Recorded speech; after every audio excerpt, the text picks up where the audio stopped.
एक सुंदर गांव में एक बुद्धिमान नारी रहती थी। उसका नाम था लीला। वह गांव की सभी समस्याओं का समाधान निकालती थी और लोगों की मदद करती थी। गांव के लोग उसे बहुत सम्मान देते थे। एक दिन गांव में एक प्रसिद्ध ऋषि आए। उनका नाम था आनंद। ऋषि ने गांव में शांति और प्रसन्नता देखकर लीला की प्रशंसा की।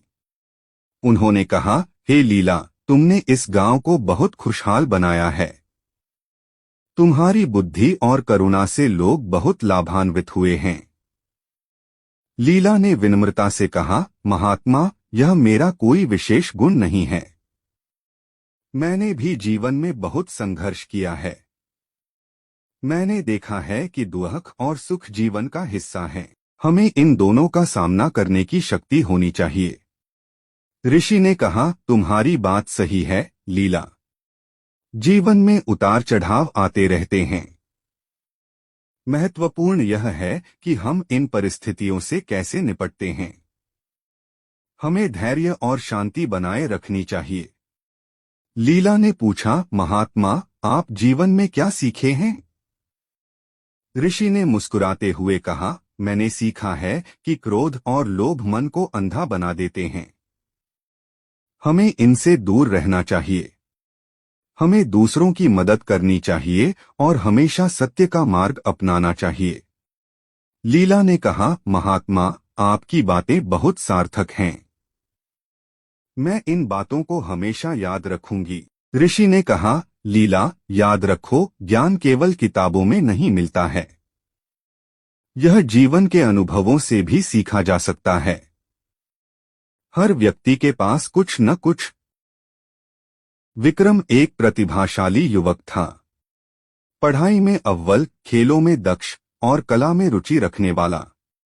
लेकिन जीवन ने उसके साथ एक ऐसा खेल खेला कि वह धीरे धीरे खुद को ही भूलने लगा। सब कुछ एक दिन में ही बदल गया। एक सड़क दुर्घटना ने उसके माता पिता को छीन लिया। अकेलापन उसे घेरने लगा। घर जो कभी खुशियों का घर था, अब एक खालीपन सा लगने लगा। दोस्तों के साथ खेलने का मन नहीं करता था। पढ़ाई में मन नहीं लगता था। दुनिया से कटने लगा। दिन भर अपने कमरे में बंद रहता। खिड़की से बाहर झांकता, लेकिन दुनिया धुंधली सी दिखती। लोग आते जाते, हंसते खेलते, लेकिन उसके लिए सब कुछ बेजान सा लगता। खाने पीने में भी रुचि नहीं रही। शरीर दुर्बल होता जा रहा था। एक दिन उसके पड़ोसी ने उसे देखा। उनकी चिंता बढ़ गई। उन्होंने समझाया, विक्रम, इस तरह से जीवन व्यर्थ नहीं जाएगा। तुम्हारे माता पिता भी यही चाहते होंगे कि तुम खुश रहो। विक्रम ने सिर झुका लिया।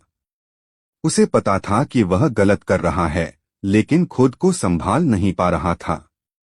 पड़ोसी ने उसे एक पुस्तकालय में ले गए। वहां किताबों की दुनिया ने उसे एक नया रास्ता दिखाया।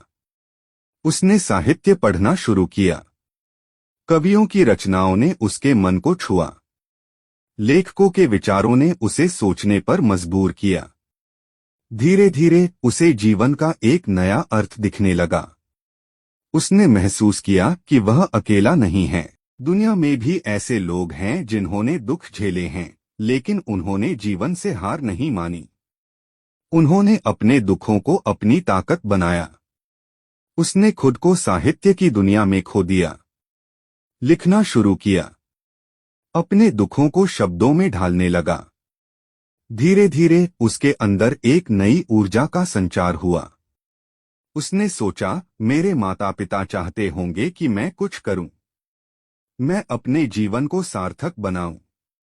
उसने एक साहित्यिक संस्था बनाई। युवाओं को लेखन के लिए प्रोत्साहित किया।